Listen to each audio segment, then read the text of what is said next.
Welcome to the Black Entrepreneur Experience podcast, inside the business, buzz, and brilliance of Black entrepreneurs. Here is your host, Dr. Frances Richards. What happens in Vegas goes all over the world on Black Entrepreneur Experience, episode number 459. Thank you for joining us as we elevate the Black Entrepreneur Experience by interviewing CEOs, thought leaders, innovative thinkers, and Black entrepreneurs across the globe. I'm your host, Dr. Frances Richards. Let's welcome to the mic a rapper, producer, musician, songwriter, actor, and founding member of creative collective Omnivision. Welcome, David Otuwa. Thank you for having me. It's a pleasure to be here. Thank you. I've given our audience such a brief bio. Why don't you share with our audience a little bit about yourself and what you want them to know about you as a founding member? Well, I started my collective Omnivision when I was a freshman. I was around 14 years old, and I just wanted to have a group of people around me because I'm a student of the game, I like to call it. Like I really researched the past. I saw people were doing it before I was even alive. Like in the 90s, 80s, when my parents were around, I was seeing how they were doing it back then. And back then it was cool to have a big posse around you, like a big crew. So I started a group called Omnivision. And it's great. Yeah, I'm the founding member. And yeah, I'm kind of spearheading the whole operation. And it's a blast. It's great. I love it. And what is Omnivision exactly? It's just a group of creatives. We have videographers, we have producers, we have rappers, we have singers, we have all types of artists. And that's just it right now. And hopefully we get to expand into clothing and down the line and modeling and all types of artistic endeavors. How does that work? If someone is interested in contracting Omnivision, how does that work? Are you working across the United States? Are you working globally? Are you working regionally? How does that work?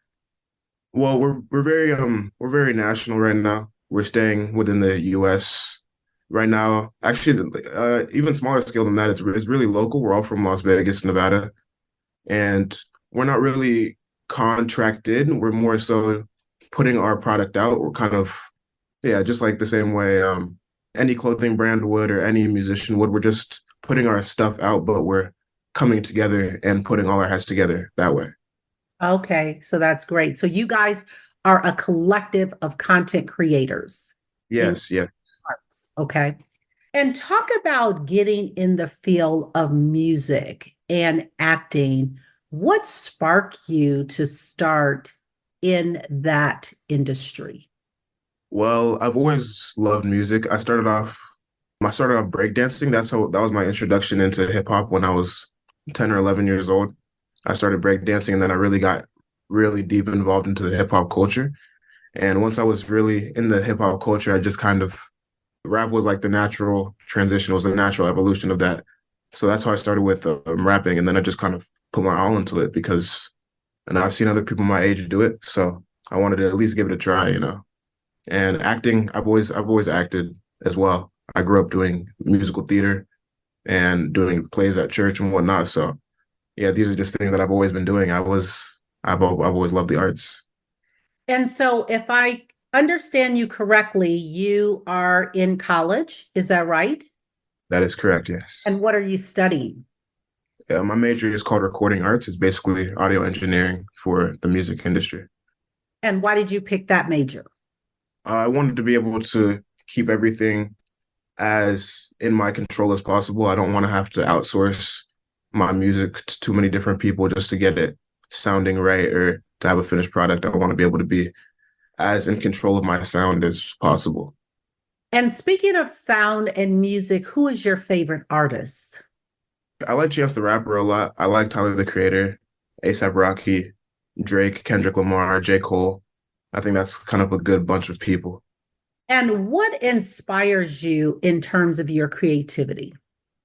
In terms of my creativity, just life. I love life. Like I take every moment and I really cherish every moment, like every day, every second, even the bad moments, I'm always there trying to see the bright side of everything, So that's really what inspires most of what I do, is just living life and trying to be a vessel for the things that I that I think, and, trying to channel that into something that people can listen to and relate to. Let's talk about your music. If someone is interested in listening to your music, how can they listen to your music? They can listen to it anywhere. It's on Spotify, it's on Apple Music, it's on YouTube. You can find me on social medias. So anywhere that you normally would listen to music is where I am. And tell us your latest release. My latest release is called Coliseums. It came out in December. And what was the inspiration behind that? That song is more of it's more of an introspective look into just the way that I think and things that I'm thinking about. The instrumentation is really somber and dark. So I just kind of take 2-3 minutes to just vent and get things off my mind and articulate some thoughts that I normally wouldn't be able to articulate. So that was really the whole inspiration behind that.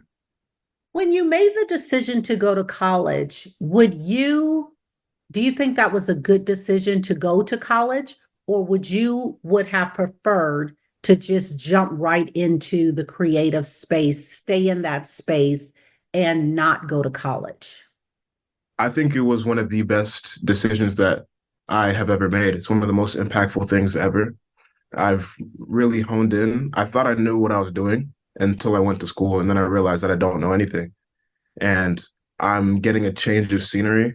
I moved across the country from Las Vegas to Orlando, Florida, and to see things that a lot of people just don't get to see. A lot of people stay in their hometown their whole life, or they go a couple hours away. They don't get to stray too far from what they already know. But I'm getting an entire different, weather, an entire different environment, entire different group of people, like people that I would never have interactions with. And it's funny because if you asked me that maybe 2 years ago, I really did not want to go to school. I wanted to go straight in. I wanted to stay in Las Vegas. I wanted to go straight in the music industry, put my head down and just work. But now looking back, like it was one of the most impactful decisions of my life. And I don't think I'm going to regret it at all. That's awesome. And what was that aha moment when you realized that college was a good decision? The backstory is probably like 2 or 3 months after I started.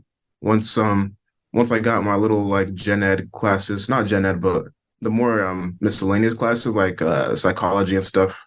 Once I got that out of the way, and 2 or 3 months in, I'm actually using recording consoles, like those big consoles that you see in studios and the pictures and stuff like that. When I actually get to start using those and understanding how they work and concepts that I thought I had a grasp on, like basic stuff that I thought I understood, realizing that I didn't have it as well understood as I thought I did. Once all that started happening in month 2 or 3 in my like principles of recording classes, then I was like, okay, yeah, this is really worthwhile. And also, that's like the school side, but I was meeting people, I was meeting producers and managers and other artists, and I was making music that I would never have made, like the song I released last month, Coliseums. I made that last year when I first came to college with a producer friend that I have here. That was like one of the first songs that I did. And I just happened to end up releasing it last month. But it's a pretty old song. And that song would not have existed if I did not come to Florida. So That's awesome. Thank you for sharing that. Mm. What is something that we as consumers don't know about your industry that we should know? There's a lot more hands involved than a lot of people would think. There's a lot of people just see the artists, you see the Beyonce, the Taylor Swift, the Michael Jackson, but you have producers and you have executive producers and you have the record label and you have songwriters and you have engineers. And within engineers, you have recording engineers and mixing engineers and mastering engineers. Like it's a lot more hands involved. And there's a lot of people that are not getting the glory, I guess, behind the scenes. And people don't realize how many different steps you have to take before you get to the final thing that you listen to in your ears. So, And when will you graduate? I will be graduating this summer in June 2024. 2024. Yes. And what is next for you after graduation? I plan on moving back to Las Vegas. Now is a good time for me to move back home after I took my time away. I plan on moving back to Las Vegas. I'm going to try to work in a studio or something like that, something music related, and keep my head down and keep doing my thing. And yeah, we'll see where it takes me. And since college, have you done any internships? No, I have not had time to do any internships, but I've been talking to studios in Las Vegas. I'm preparing myself for when I graduate. So. Okay. And David, what is your zone of genius? What is your superpower? I think my superpower is in being kind of a jack of all trades. I know sometimes they say like a jack of all trades is a master of none, but I think that I'm able to do a lot of things really, really well and to a high caliber. Like I don't know many other people that are the artist and the producer and the engineer and the songwriter and distributing it and marketing it, like I have my hand I'm wearing a lot of hats, I guess, so I think that's one of my superpowers. When I hear you say that, it kind of remind me of, I believe was it Stevie Wonder or was it Prince? I believe it was Prince Probably that Prince. played all of these instruments on one album. And just we know of the late Prince as just a musical genius, both he and Michael Jackson.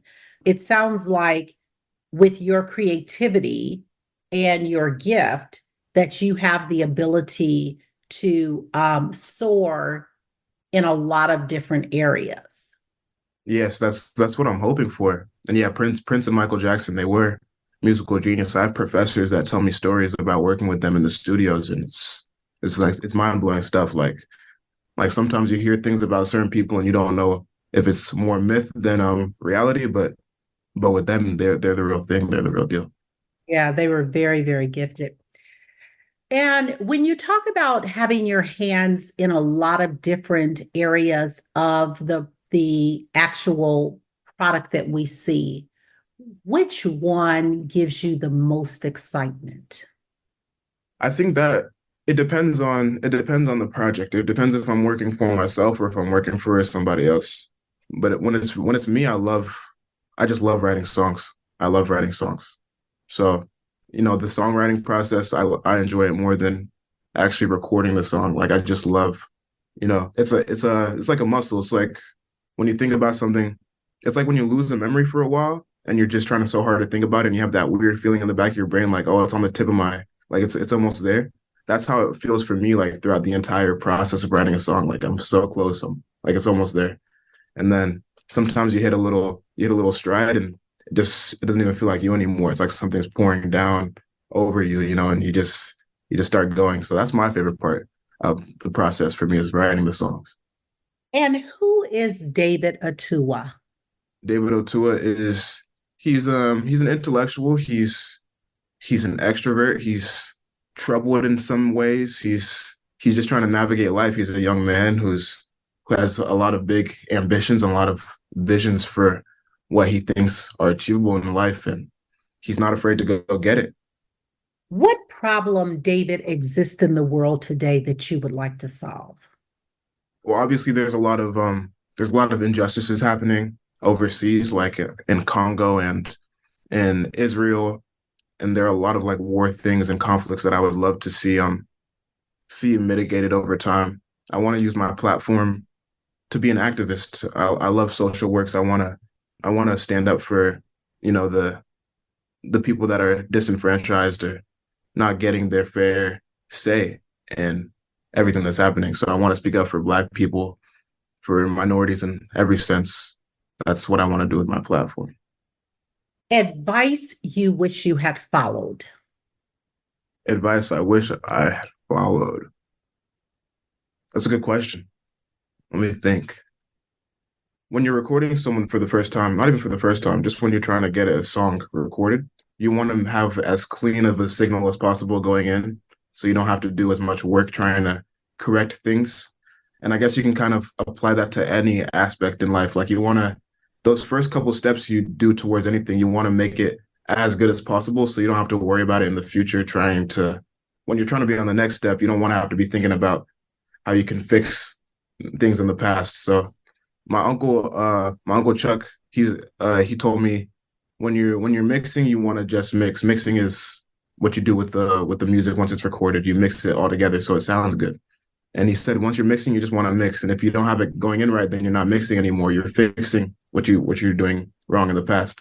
So that's kind of a it's kind of a musical thing, but I guess you can apply it to all aspects of life. Anything you do, you want to take your time on each step so you don't have to go back and correct things later on. So we want to give a shout out to Uncle Chuck for that, huh? Yeah, yeah. Shout out to Uncle Chuck. He's great. What does success look like for you, David? For me, I guess it can come in a lot of ways, but I really do want to be successful in the traditional sense. I want the nice house. I want the nice car.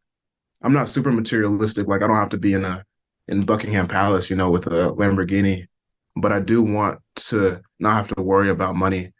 I want the accolades. I want the credit. So yeah, I don't want to just live my life being some type of like niche artist. Like I really want people to know who I am, and I want my impact to be felt on the music community and then the world after that. So yeah, that's what success is to me. Is impact, I guess. What is the biggest obstacle that you have overcome?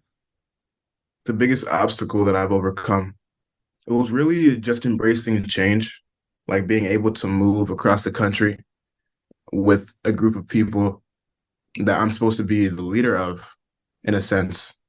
I don't really like to see myself as a leader, but that's kind of just like the role that I've taken up. So moving across the country, well, we really want to just get going and we want to start making music and releasing stuff. Yeah, that was just a tough thing to do, but embracing change was probably the hardest obstacle. So many things change every day, and I was really scared to get out of what I knew. I was at the same school for 7 years, middle school and high school. I lived in the same house my entire life. So, once things start changing, your brain gets a little bit uncomfortable. You want to go back to comfort, to normality, but embracing change is probably one of the biggest things I think anyone can overcome. And you never know what's on the other side of that change. So, And how did you embrace change? And when I'm asking that question specifically, I want you to talk to someone in the audience and mm, they're in your generation.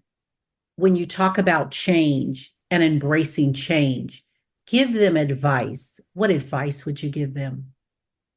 well, something that my professors always tell me is that different does not mean bad, and it does not mean good either. Different is just different, and however you want to interpret that is just that. It's however you want to interpret it.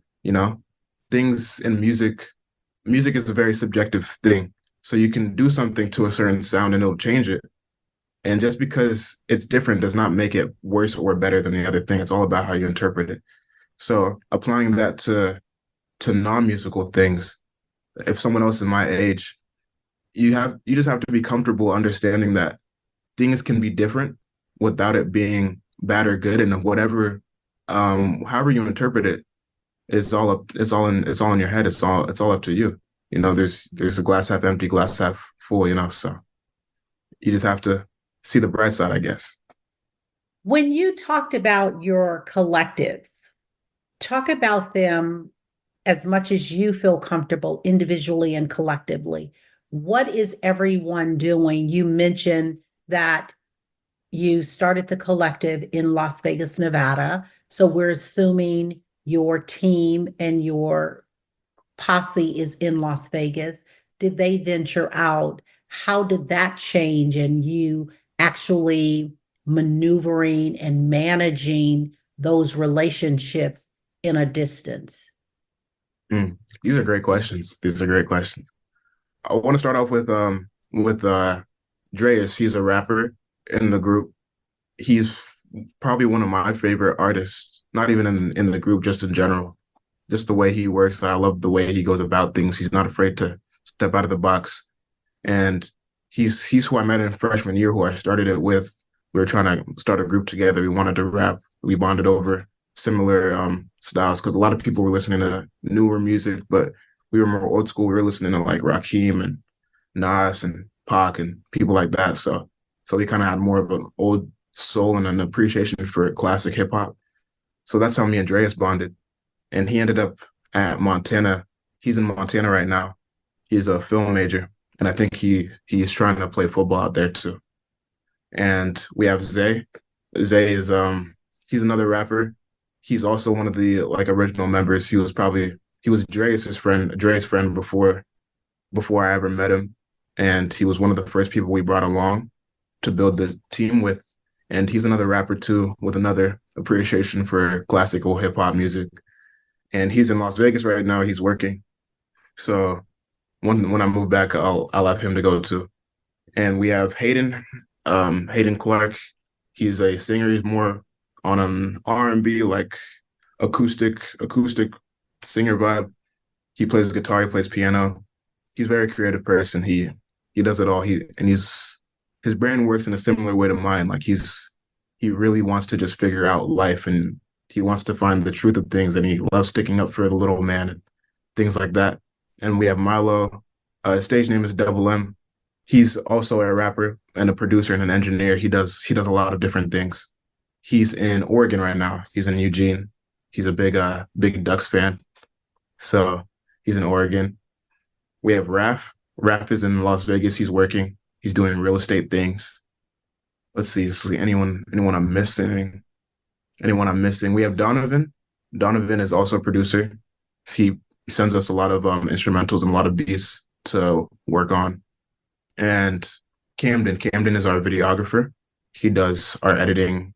He does our video edits and stuff like that. So yeah, we have a pretty solid group of people around us, and we all bounce ideas off each other. We're all really into fashion. We're all really into film. We're all really into music.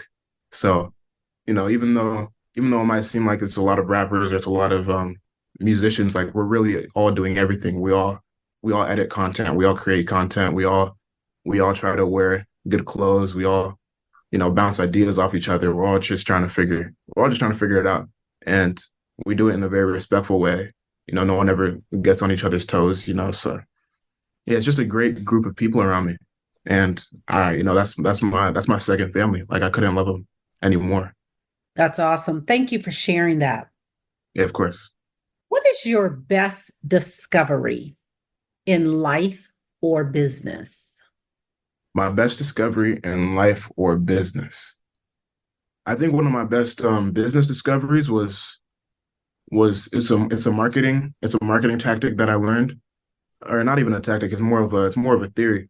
But in marketing, they say it takes someone 7 times of seeing something before they make a decision on it. And that helps me with my content creation, because sometimes you get, in my generation, like it's not cool to be the one posting a lot about whatever you're doing. Like if someone's trying to become a baker or a chef or a musician, it's not cool to be the one posting every day. Like, especially when you have nothing to really show for it. It's not cool to be the one that's trying to be the thing. They only want you when you're there. They don't want to see you start trying to do it. So sometimes you get a little dissuaded, scared to post things online, but it really does take people a lot of times to see something before they can make a decision on it. So you shouldn't be afraid to put yourself out there, basically. And another thing is it's kind of a basketball reference, but they say no one remembers the shots you missed. They're gonna remember the ones you made, so you can't even be afraid. You can't even be afraid to mess up. You can't be embarrassed by your failures at all. You have to just take everything on the chin, because at the end of the day, when you're looking back in the future, when you're looking back on your life and people are around you 10 years from now saying, congratulating you, they're not going to remember all the times you messed up along the way. They're only going to see you at that level, at that state that you're in. So you can't be afraid to mess up, basically. And I agree with you, David. And I think that's the reason they put erasers on pencils. Yeah. And why they put delete on the computer. And I think what you said is very profound, because when you're becoming, and that's interesting that you shed some light on, people want to see you at your pinnacle, at your highest, but they don't know what you went through. And if you study history, people that are successful, the Michael Jordans, the Drakes, and it wasn't like Beyonce woke up and she was Beyonce. She Mm. was Faye, Queen Bee. It was a lot of hard work. And so for you to understand, and I think that when we study history, it is those challenging moments. It's that pain that propels you to your passion and Mm. to your success. So I agree with you 100%. That is so that's the key to it. There are so many brands and businesses that are dominating. David, talk about a brand or a business that's dominating that you admire and why. I like J. Cole has a record label called Dreamville, and I feel like they're very dominant right now. J. Cole, he just went number one couple months ago. He has artists Jid, Boss, Earth Gang, people that I really admire. They're just a really good collection of people, and I would love to make something, with Omnivision. I'd love to make something in the same realm as they are. They're really in every field. They're dominating. They have festivals. They have artists, with platinum records, platinum plaques.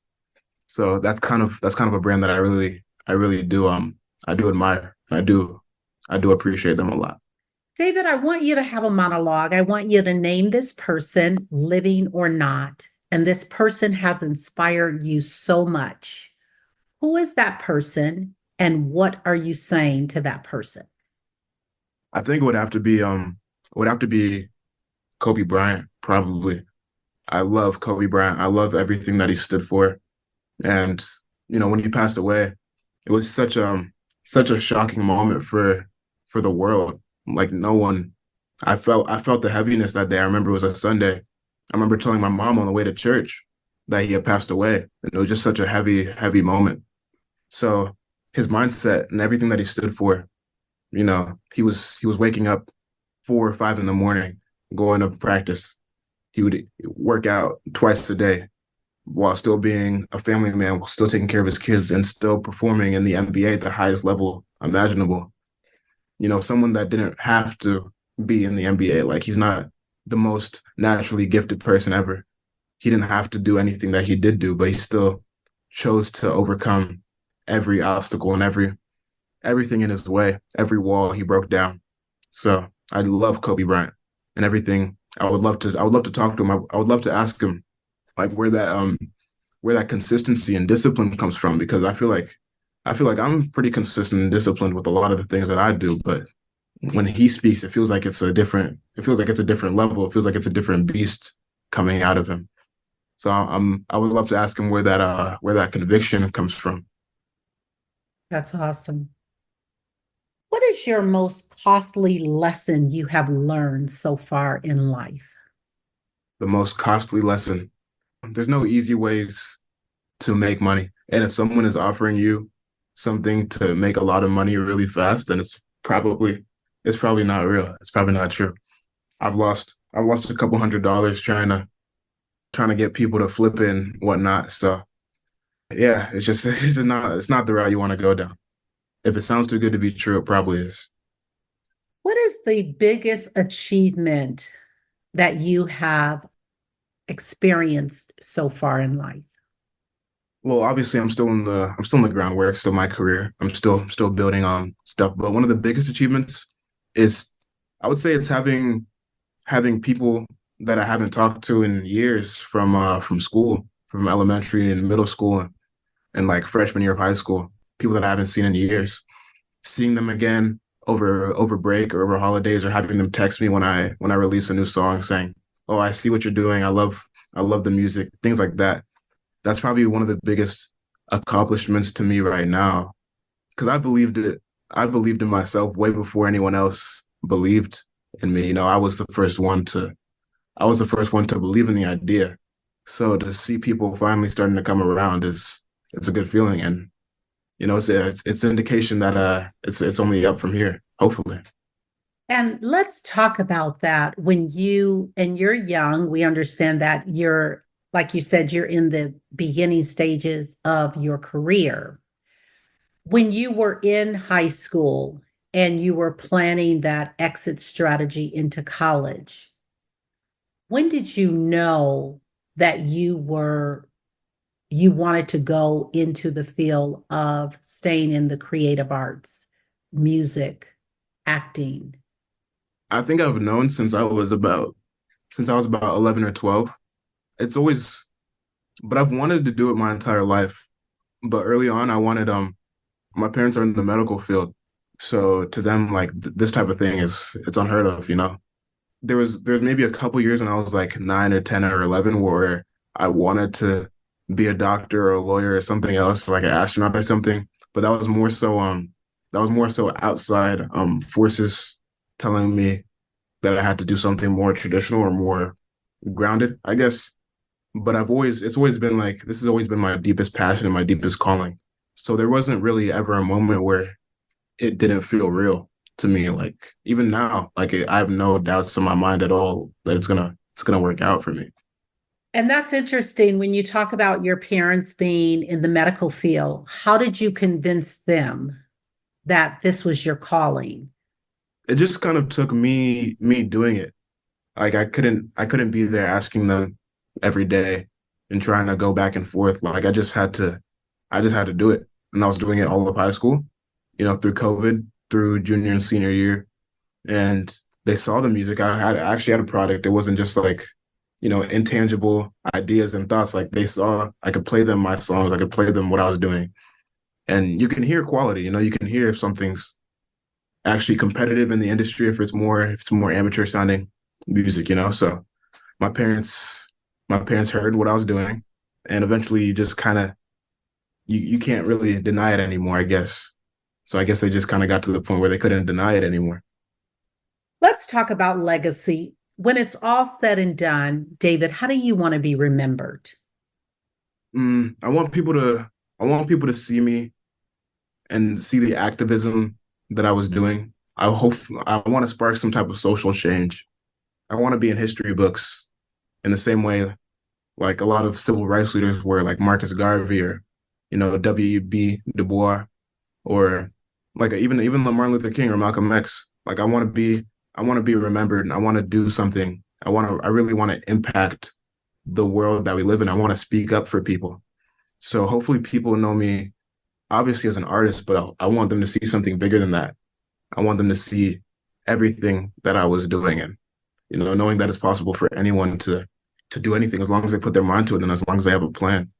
So I just want people to see me as like a really thoughtful and, you know, activist leader. Yeah. It's been a minute since I've been in college, and I was actually at one point a professor. Oh, Talk about a professor that has really impacted your life and what has inspired you about this specific professor. I liked my portfolio three professor. Her name was it was Catherine, Professor Catherine. She was great. She taught us a lot. That was like the first class where it was all us. Like there was no prompt, there was no anything. We just had to make a song. And then over the course of the class, you know, she was going to critique it and turn it into a final product. And she let us roam free. And that class taught me a lot about myself, because that was the first time I've had to do anything creative under a deadline before. It's usually up to myself and my own personal deadlines. I've never had to force myself to like do something in the creative space and there's a deadline attached to, like, it has to be done by next week or something like that. Because I feel like it's kind of like antithetical to what creativity is. You want to be free. You don't want to have too many restrictions and boundaries on you. So having deadlines was really impactful. She taught me a lot about the mixing process and just arranging music overall and doing the most I can to make something as interesting as possible, because I learned in psychology that humans get really bored really quickly. And even subconsciously, when we're hearing things, you know, you can have a fan turned on, and after a while, you're just going to stop hearing it because your brain just tunes it out. So if something's the same for too long, then people are going to tune out. They're not going to want to listen anymore. So I learned to keep things interesting with the arrangement of my music and to always try to keep people engaged as long as possible. So Professor Catherine really taught me a lot about that. And that final music project, how did it come out and what do you really think about it? I think it's one of the best songs that I've ever made. Like it's incredible. I'm releasing it. Yeah, I'm releasing it in March, I think, in March or April. It's it couldn't have been any better. I'm really proud of the work that we did on that. So with that strategy, have you, with your creativity, and I love what you said because I'm a content creator and also, and you love the control. You don't like to be boxed in. Mm. But as a creator, and we talk about change and innovation and evolution, and as we're evolving and seeing and expanding and growing, the question is, have you taken that strategy of sort of boxing yourself in for other musical projects or other projects that you're working on? Oh, definitely. I've definitely employed a more strict and rigorous deadline on the things that I do. I'm an engineer also, so I mix for different people. I mix for everyone in my group, and I also have other people in Las Vegas sending me stuff to mix for them. So I just being a professional in the industry, I just have to employ a more rigorous deadline. And yeah, yeah. So basically, yeah, it's being applied. And how do you use social media? I use social media to market myself. I post content on TikTok and Instagram, and I want to move into like a YouTube Shorts. They have like a YouTube Shorts type thing. I have a YouTube channel where I post music videos. I'm posting one this month on my YouTube channel. So yeah, I just use social media for content for marketing purposes. And talk about AI. Are you using AI and how? I'm not using AI really. The only time I've used AI is for cover arts. There were two songs I released last year where I used AI to do the cover arts, but other than that, I'm not too big into AI yet until I guess until I have to be, right? It's gonna move into the point where everyone has to use AI. But right now, I try to keep everything as real as possible because I'm not at the point where I have to use AI yet. So Right. And so if I hear you sharing, you're talking about authenticity and being authentic to your music, your sound, and putting out your own creative content is what you're focused on. mhm. David, talk about mental wellness and being a content creator and being a student. Just talk about mental wellness. Mental wellness is huge. It's very easy. I see it. I see it every day. It's very easy to get into a very self-deprecating, just a vicious cycle of being in a bad mental state. It's very easy to fall into that. And mental wellness is probably one of the most important things we can do for ourselves, Maybe probably even before physical wellness. It all starts off with your mind. It all starts with having a healthy mental state. So I think it's important. That's one of the things I'm really proud of my generation about and the generation above me is we're really big on therapy and expressing emotions. And I feel like my generation has a lot of empathy and we're able to see in a lot of different people's shoes and we're able to, yeah, just not be as critical of one another. And there's obviously things that every generation does wrong and right, but I think that's one of the things I'm most proud of my generation of people is how strong of an emphasis we put on mental health and how understanding and we are and how open we are about therapy and things like that. So I think mental wellness is huge, and I think students should focus more on it. You miss an assignment, it's not the end of the world. You get a lower test grade than you want, it's not the end of the world.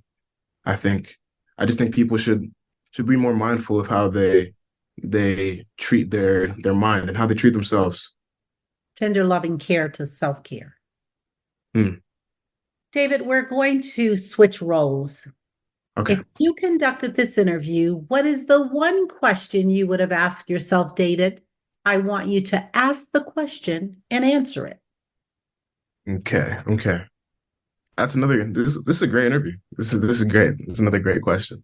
And we Let's, didn't pay David to say that. We didn't yeah, pay him to say that. we didn't pay. I didn't take any money for that one.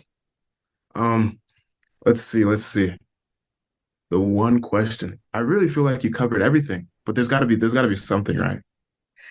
This is the thing, David. If you're professors when they listen to this interview and they're like, we taught David better than that. He should have had a question. Yeah. Okay. So I think my question to myself would be, what's my favorite song and which song am I most proud of? And are those the same song? Because although I am a creative, I am a very like scientific minded person. I'm very technical. I care about absolutes and objective truths. So in my head, sometimes what could be your favorite thing is not always the best thing. So there might be a song that I'm more proud of, like technically, but it's not my favorite because it doesn't make me feel the same as a different song. So I would ask myself, what's your favorite song and what song are you most proud of? And I have to answer it now, right? Absolutely. Okay. So the song that I'm most proud of is my song Clouds. It was my second release that I ever did. There's a music video for it. I think you've seen it, Dr. Francis. I think you've seen it. Yeah. Clouds was the second song I ever released. And it was one of the first songs that I did when I got to Florida. I met a producer named Chris. He was in my class with me. He invited me back to his house. He had the home studio set up and he was making beats. He sent me a couple beats. And in my car, I came up with I was listening to the beat on repeat. I was looping it. I was trying to come up with an idea for it. And then I came up with the idea and I had a chorus in mind, but I couldn't sing it because I'm not the best singer. So he invited this girl that I've never met before. Her name is Marby. He invited her over. We came up with the chorus together for the singing part, and she nails it in like 20 minutes. It's done. And then we went back and added a bridge section to the song where Marby's singing over the bridge again. And I'm just really happy with the way that song came out. So I'm really proud of that song. That's probably my favorite song that I have released. Actually, I think that would be the song that I'm most proud of. I don't think that's my favorite song, but I think that's the song that I'm most proud of. I think my favorite song so far is, I would say it's Colosseums, just because it's my newest. I think that's how, as artists, you always want your last thing to be the thing that you're most proud of. You never want to start regressing. So I think Colosseums is my favorite song. I like that song a lot. It really hits me, and it hits me more emotionally than a lot of my other songs might. So Yes. yeah. And I definitely recommend that the audience listen to your music, and the video, the quality is top notch. And I have to tell you, David, that I'm very impressed, and I know the best is yet to come. Your spirit of excellence is just incredible. And I hear your passion and excitement. And we are going to go into what's called the rapid round of fun. Ooh, I'm going to ask you a series of questions, and I want you to give me very quick answers. If there's something you desire not to answer, feel free to say pass. sounds good. All right. Your favorite color, I like lavender. your first job, My first job I was working at a car wash. the last movie you saw, Four Brothers. you relax doing what, I relax listening to music. your ideal car, A Rolls Royce Wraith. It's a little bit of a tongue twister. your favorite holiday. My birthday. I love that. Your favorite dance song. Favorite dance song. I like Nice for What by Drake. And we asked you this, and you gave us a couple of singers or rappers, but I'm going to ask you this again, just your favorite singer or rapper. I did rappers already, so I'll do singer. My favorite singer is Stevie Wonder. What food you eat every week, no matter what. No matter what, I'm always eating rice. Rice is always it's always in the agenda. Workout or hit the couch. Workout. David, Otuwa, thank you so much for joining us on Black Entrepreneur Experience Podcast.